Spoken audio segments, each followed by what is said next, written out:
I'm just a TCG player trying to get good. I went over to my locals over at Junkyard Cards. I'm playing Raging Bolt, Teal Mask, Ogerpon. Look at these place stamped ones, they're so cool. Unfortunately going 3-2. I think I placed 9th out of 19 players at Junkyard. So not too bad, but I do better. I could do better. I promise I could do better. And this is not the Owl Bolt. This is the straight simple Unga Boonga Bolt. Well, it's supposed to be simple, but I changed it up a bit so it can have better matchups to certain decks. So let's talk about it. Round 1, I went against my friend Luis, and he was playing Lucario Okidogi with the rocks, of course. And just with this build, it's very strong against the Lucario, since I run both Raging Bolt, which is a Mega Evolutions killer, as well as Lily's Clefairy that takes on the fighting types as well as the dragon type. So Mega Lucario wasn't too bad, but still a very scary matchup if I'm not able to draw into the cards that I need. Round 2, we went against Team Rocket's Mewtwo. Shout out to my boy Morsi. Unfortunately, my man's was bricked. He could not get the engine running. Round 3, we went against Slopbox. If you guys don't know what that one is, it's Kangaskhan, Lily's Clefairy, Teal Mask, Ogerpon. I think Waterpon is also in this one as well. It was very, very close, but I was using my resources too early because it was either I get the first knockout and just use up a lot of my resources early, or he gets the early knockout and he gets ahead of the prize trade. So I needed to be ahead, and unfortunately, I could only do that with Raging Bolt. I was not able to set up quick enough, and he had 3 energy switches too, and he got heads on all of his Kangaskhan's attacks, so unfortunately everything just got knocked out really early.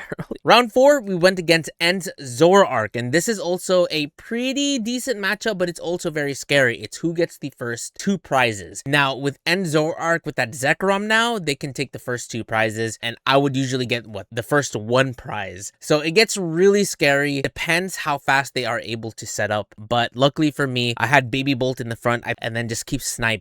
And by the time he got the Zoroark out, I was just already ahead of prize trade. Then round 5, we went against Rich. My op! I'm kidding, Rich. I love you, Rich. But Rich was playing Team Rocket's Mewtwo. He was testing this deck out for the first time. Of course, it was finally time. It was my turn to brick. He was even saying, "You bricked?" Because I was literally not doing anything. I would like to have the Baby Bolt out at that time to just snipe out the Spidops, or even have Wellspring Ogerpon do his thing. So we went 3-2. At least I'm still at a positive record. I feel like I haven't been doing too bad with Raging Bolt. I like straight simple build more than the Owl build, even though it's more gamble, only because when you use Owls, once they put that Team Rocket's Watchtower down, if you're not able to get the Area 0 down, it's really hard. So yeah, this is definitely a more gamble build. I seem to be more successful with that. I really don't know. I'm kind of like stuck in a weird place about which deck I want to use, whether if it's the Owl Raging Bolt or this Raging Bolt. But I'm going to be honest, I have a lot of fun with this Raging Bolt.